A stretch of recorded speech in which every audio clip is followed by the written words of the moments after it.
नमस्ते पुणे, कसे आहेत तुम्ही? बरे असायलाच पाहिजे. आणि हे जे बघताय तुम्ही, हा तोरणा किल्ल्याचा पायथ्याचा डॅम आहे हे. आणि ह्या डॅमचं नाव आहे बघा, गुंजावणे डॅम म्हणतात. आणि या गुंजावणे डॅमचं पाणी बघा, वरसगाव पुढं गेलं असं राईटला गेलो ना, वरसगाव आहे. वरसगावावरनं शिरवळच्या दिशेने पाणी जातं ते. आणि समोरचा जो डोंगर दिसतो त्याच्या पलीकडे पानशेत डॅम आहे. पानशेत डॅम आणि त्याच्या पुढे गेलो की सिंहगड आहे.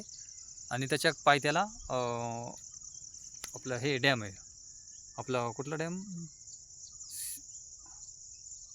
खडकवासला डॅम.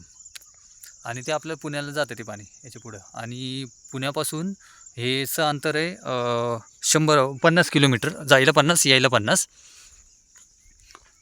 आणि तुम्हाला इथून दाखवतो, हे जे तुम्ही हे त्याच्या पायथ्याचा डोंगर आहे तोरणा किल्ला. समोर जो दिसतोय तो तोरणा किल्ला आहे त्याच्या लेफ्ट साईडला. आणि इथे सगळं भाताची शेती होती. हे बघा, हा आहे तोरणा किल्ला.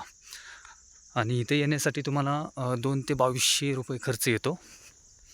एका दिवसात येऊन जाऊ शकता तुम्ही. 5 जणं येता येईल तुम्हाला. इथे थोडासा घाट आहे. हे बघा, हा वरती जो आहे आता थोडंसं धुकं पडलेले आहेत, पाऊस तर भरपूर आहे.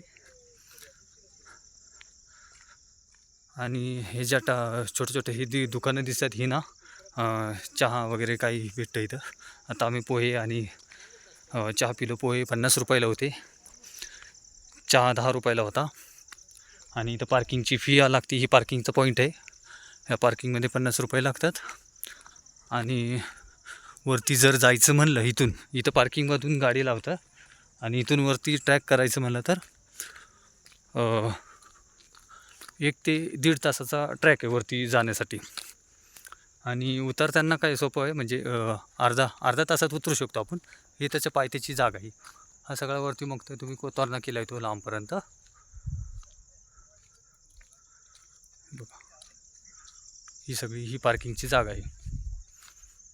आणि हा कॉन्टॅक्ट नंबर आहे पार्किंगचा. आणि thank you, have a nice day.